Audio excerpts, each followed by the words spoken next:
Welcome to Paris. August 22, 1911. The Louvre, the city's crown jewel, awakens to chaos. A painting has vanished. Not just any painting. The Mona Lisa, Leonardo da Vinci's enigmatic masterpiece. Gone, without a trace. Whispers ripple through the salons and cafes. Who could commit such a crime? A foreigner? A thief of opportunity? Or a genius of mischief?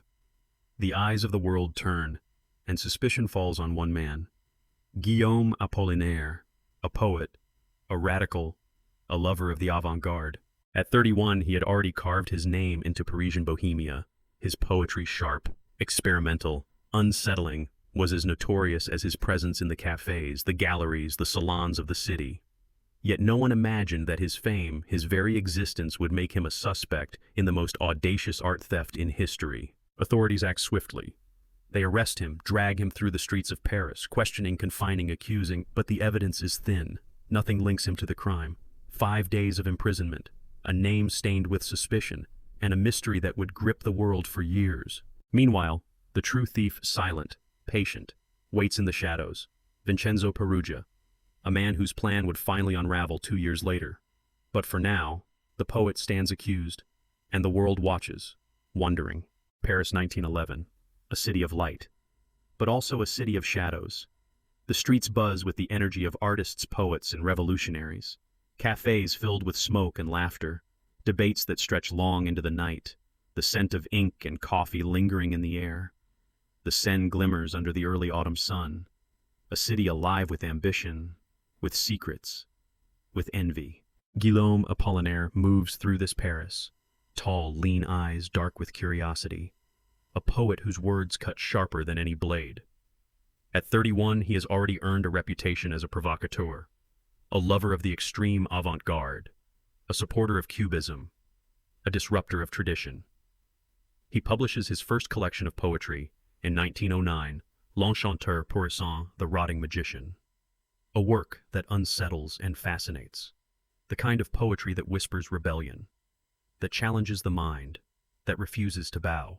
In 1910, his short stories appear, stories pulled from the streets, the cafes, the whispers of Parisian life, his narrative sharp, modern, alive with the pulse of the city.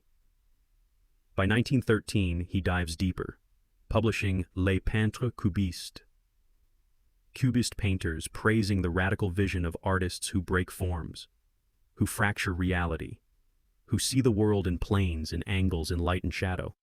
And then Alcool's 1913, a collection that transforms him into one of France's literary luminaries, verses that twist and turn, blending tradition with audacity, celebrating life's fleeting moments, street vendors, riverboats, lovers in the dark, every poem a snapshot of Paris, every line a rebellion against the ordinary, against expectation, against stagnation.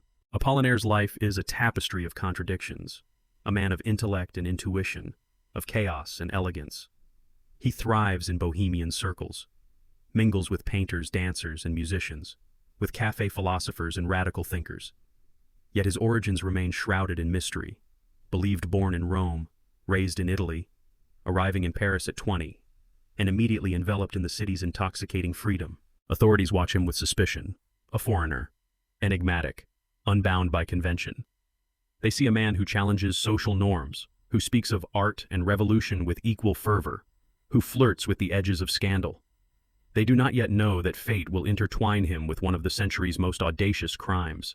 August 26th, the Louvre awakens to panic, the Mona Lisa, Leonardo's crowning achievement, the portrait that has haunted the imaginations of generations. The smile that seems to follow, to judge, to mock, is gone. The museum is thrown into turmoil, guards interrogated, rooms searched. Journalists swarm the scene, rumors fly. Was it an inside job? A foreign thief? A plot by the avant-garde to shock society? Apollinaire's name surfaces, partly because of his associations with certain bohemian figures, partly because of his radical reputation. He is questioned. The police probe his connections to known art dealers, to petty thieves who inhabit the Parisian underworld. And so in early September, he is arrested, the city watching, whispering, speculating. Inside the jail, Apollinaire reflects, perhaps amused, perhaps exasperated. The poet accused of a crime that would immortalize the painting, not him.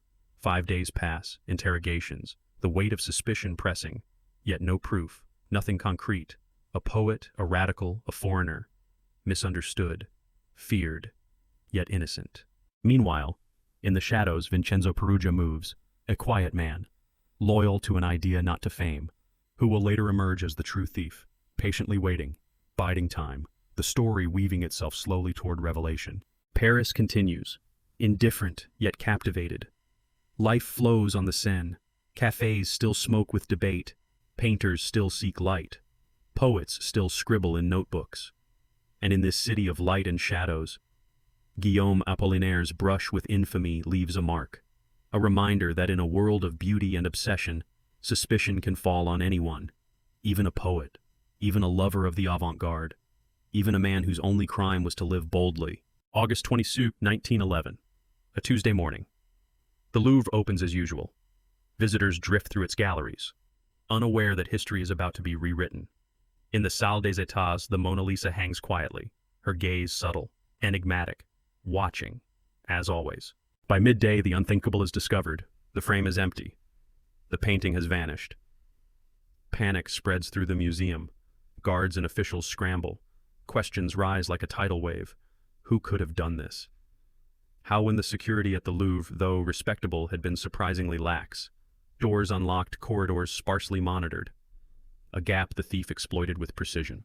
Authorities begin their investigation, interviews with museum staff, painstaking searches of the galleries, fingerprints examined. Alarms sounded through Paris. Newspapers seethe with speculation. The press revels in scandal. Artists, poets, and society's elite whisper theories.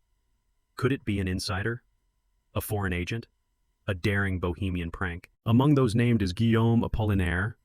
His name surfaces because of his associations with certain avant-garde figures, and because of a few loose connections to petty theft in artistic circles. Letters in his possession link him indirectly to art dealers of questionable repute, enough to raise suspicion, but no proof of direct involvement exists. Apollinaire is arrested on September 7th, dragged from the cafes he frequents. The streets of Paris buzzing with curiosity. Onlookers stare, some in disbelief, others in thrill. A poet, a radical, a foreigner, accused of stealing the most famous painting in the world. It seems almost surreal. Inside the interrogation rooms, questions fly. Did he plan the theft? Was he part of a larger conspiracy? The poet responds with candor, with sometimes defiance. Yet the weight of suspicion presses. For 5 days, he remains imprisoned. A prison cell becomes a stage, where reality and rumor intertwine. His name becomes a sensation. The city speculates.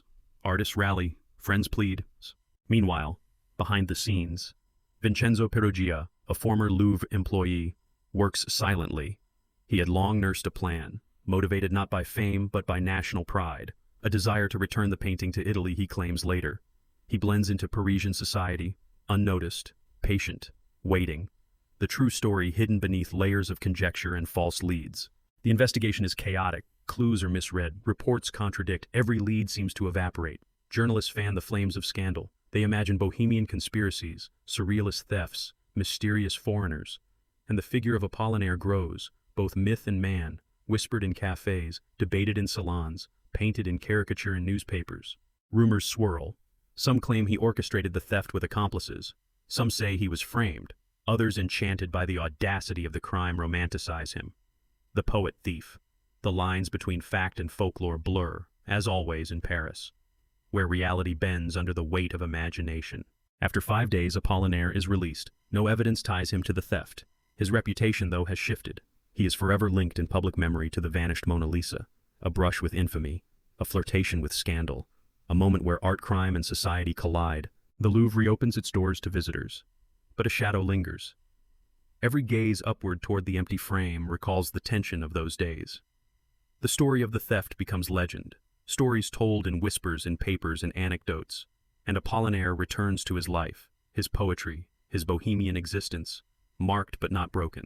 2 years later, the truth emerges. Vincenzo Peruggia is caught attempting to sell the painting to an art dealer, the thief unmasked. Motive revealed, the city astonished. Justice, finally, completed. But the myth of Apollinaire as the poet-thief endures, a reminder that history is often written by rumor as much as by fact. Paris breathes differently after scandal. The cafes murmur with gossip. Smoke curls lazily into sunlight. Street performers shout horses clip-clop along cobblestones. The city seems unaware, yet all eyes are subtly shifted toward the poet who walked the line between genius and suspicion. Guillaume Apollinaire returns to his small apartment on the left bank, narrow, cluttered, walls lined with books, sketches, and letters. The scent of ink and cigarette smoke lingers. His friends gather, artists, writers, painters, their laughter tinged with anxiety. They discuss news poetry and the absurdity of his arrest. The cafes, the salons, even the smallest gathering, becomes a theater where the personal and the political entwine. Apollinaire reflects on his time in jail, the cold stone, the interrogations, the weight of misunderstanding. He writes, not of crime, but of life, of beauty, of the ephemeral moments that pass unnoticed on the streets.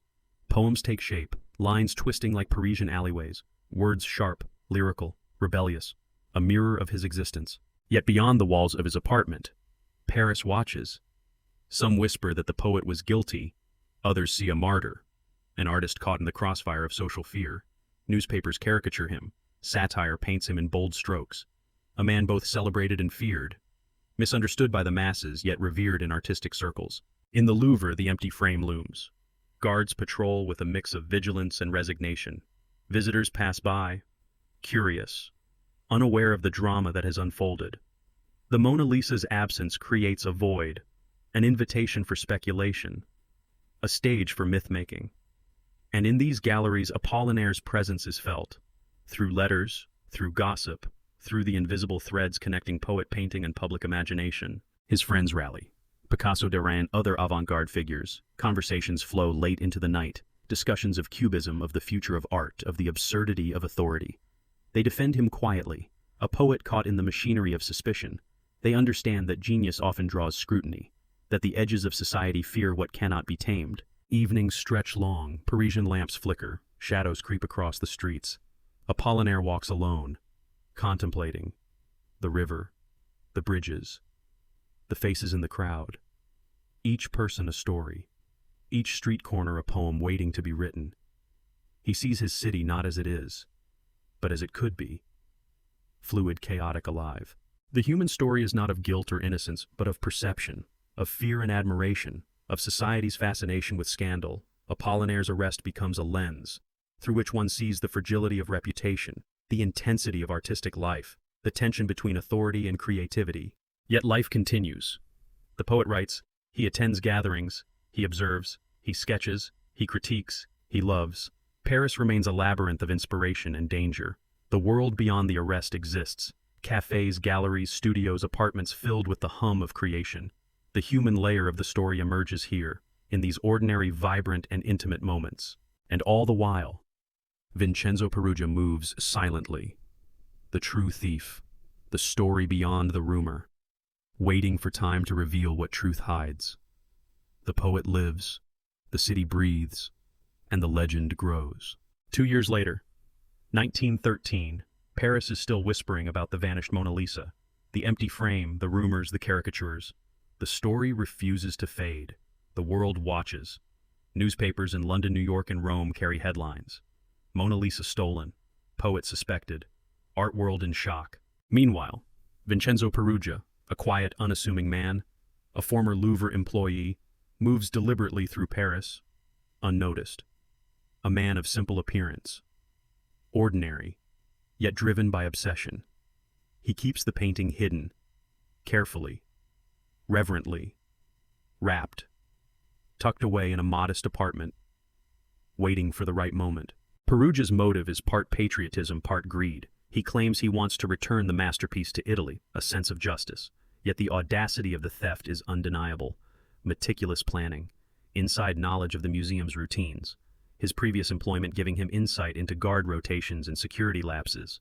The world continues speculating. Apollinaire's name, once linked to the theft, now begins to fade from public suspicion. Yet the myth endures. The poet-thief becomes legend, discussed in salons, whispered in cafes, immortalized in caricature and anecdote, a reminder that perception often outlasts truth. In December 1913, Peruggia attempts to sell the painting. Approaching a trusted art dealer in Florence, he presents the work, claiming it as a patriotic act. The dealer recognizes the masterpiece immediately, alarmed. Contacting authorities, within days, Peruggia is arrested, The Mona Lisa recovered, the crime finally solved. News spreads like wildfire. Paris breathes a collective sigh. The Louvre regains its treasure. Security measures tightened, guards vigilant. Scholars and journalists examine the painting, question how such a theft could occur, how a simple man could bypass centuries of vigilance. Apollinaire reflects on the vindication, yet the experience leaves a mark. A poet once suspect, briefly imprisoned, now walks free. The story enters legend, his brush with scandal intertwined forever with the painting and the city itself. The international response is immense. Exhibitions halted, security overhauled. The incident sparks debates about art ownership and national pride. The thief, the former employee, becomes a cautionary tale, ordinary man achieving extraordinary infamy. Yet folklore entwines with fact. Stories emerge of secret accomplices, whispers that the poet inspired the crime, that the avant-garde circle knew more than they admitted. In Parisian cafes, in letters, in anecdotes, fact and fiction blend seamlessly. The human fascination with theft, with genius, with scandal, endures. For Apollinaire, life continues. Poetry plays essays. The avant-garde thrives. His arrest, 5 days of confinement, become part of the mythos, part of the Parisian legend, part of a story where art intrigue and human folly collide. And so, the Mona Lisa returns to the Louvre, Perugia arrested, Apollinaire free, yet forever linked. The tale is more than a theft. It is a portrait of Paris itself, of obsession, of rumor, of the fragile line between reality and legend. Paris, 2 years after the arrest, life has resumed its rhythm. Cafes buzz, painters mix colors on palettes, poets scribble feverishly in notebooks. The city seems unchanged, yet the shadow of the Mona Lisa theft lingers, a reminder that beauty and scandal often walk hand in hand. Guillaume Apollinaire walks along the Seine, the bridges glinting in the late afternoon sun. He reflects on those 5 days of imprisonment, the weight of suspicion, the whispers in salons, the caricatures in newspapers. 5 days that could have ended differently. 5 days that forced the world to see him not just as a poet, but as a figure entwined with history itself. In the avant-garde circles, his peers embrace him, not just for his poetry, but for the defiance inherent in his very existence. A man who lives boldly, who challenges norms, who walks at the edge of scandal. They see in him the embodiment of modern art, audacious, restless, eternal. The theft itself, now solved, Perugia arrested, the painting restored. Yet the legend persists. Parisian gossip transforms the factual timeline into narrative. Anecdotes exaggerate. Stories weave the poet and the painting into a shared myth. Cafes echo with debates. Was he guilty? Was it fate? Or merely misfortune? Internationally, the case influences museum security. Methods tightened and protocols revised. Scholars and curators discuss art protection with a newfound urgency. The Mona Lisa becomes more than a masterpiece. It is now a symbol of obsession, vulnerability, and human folly. Apollinaire's literary career flourishes. Alcouls, Les Peintres Cubistes later plays. Each work informed subtly by experience, by brushes with suspicion, by moments where reality and rumor collide. His poetry gains layers, reflections on perception, justice, and the fragile line separating myth from fact. In Paris, the streets, the cafes, the salons, they carry the memory. Young artists recount the tale, imagining themselves at the center of such drama, inspired, wary, enthralled. The city itself seems to pulse with the narrative, each alleyway a stage, each bridge a witness. The story of Apollinaire and the Mona Lisa also serves as a mirror, showing how society perceives outsiders, how creativity can be mistaken for conspiracy, how myth often outpaces truth. For Apollinaire, the arrest leaves a residue, a brushstroke in his life that colors future works. His understanding of fame, notoriety, and human fascination with scandal. Even Vincenzo Perugia, the real thief, becomes part of the cultural memory, his act simultaneously condemned and romanticized. A man ordinary in appearance, capable of extraordinary impact. The painting restored, the crime solved, yet the human imagination continues to embellish. For the poet, the city, the art world, the payoff is multifaceted. Lessons of vigilance, lessons of perception, lessons of the unpredictable paths fame and scandal can carve through lives. And the climax of this tale is not a single moment, but a tapestry, woven from arrest, rumor, poetry, and history. a moment suspended in time. Apollinaire continues, writes, lives, influences, the avant-garde thrives, and Paris eternal remains a stage where art scandal and legend intertwine. The theft of the Mona Lisa becomes more than an event. It becomes a story of humanity, creativity, and the fragility of reputation. A reminder that sometimes truth is only part of the picture. Paris, decades pass. The city evolves, cafes close and reopen, bridges rebuilt, street lamps modernized. Yet the shadow of 1911 lingers in whispered stories, in literary history, in the very air that inspired Apollinaire. Guillaume Apollinaire, the poet once accused, the avant-garde visionary, remains immortalized, not for the crime he did not commit, but for the poetry he created, the movements he inspired, the term surrealist he coined. His brush with scandal becomes inseparable from his legacy, a reminder that genius often walks perilously close to suspicion. The Mona Lisa hangs again, quietly, enigmatically, observing generations of visitors, her smile unchanged. Yet history has shifted around her. The theft, the arrest, the rumors, all layers that enrich her story. She is no longer just a painting. She is a witness to human obsession, to fear, to ambition, to creativity. In the annals of art history, the incident is taught, debated, analyzed, a poet accused, a thief caught, a masterpiece restored. The narrative intertwines fact and folklore. Parisian cafes still echo with tales. Each generation discovers anew the drama, the poetry, the audacity. And for those who wander through the Louvre, who study the painting, who trace the lines of Apollinaire's life, the story becomes a meditation on perception, on fame, on the fragile line between legend and reality. A tale that reminds us that history is as much about myth as it is about fact. Before we leave this story, think of the poet, accused yet unbroken, the thief, quiet, ordinary yet extraordinary in audacity, and the city, eternal, enigmatic, alive. Ask yourself, who else in history has walked this line, who has been misunderstood or mythologized, merely for existing boldly? If this story intrigued you, if you felt the tension of Paris, the pulse of the avant-garde, the shadows of scandal, leave a comment. Tell us where you're watching from, and share your thoughts. Did Apollinaire's innocence matter? Or was his legend inevitable? Subscribe to uncover more hidden stories where art mystery and human drama collide. Paris waits, the Seine flows, and the echoes of 1911 linger still.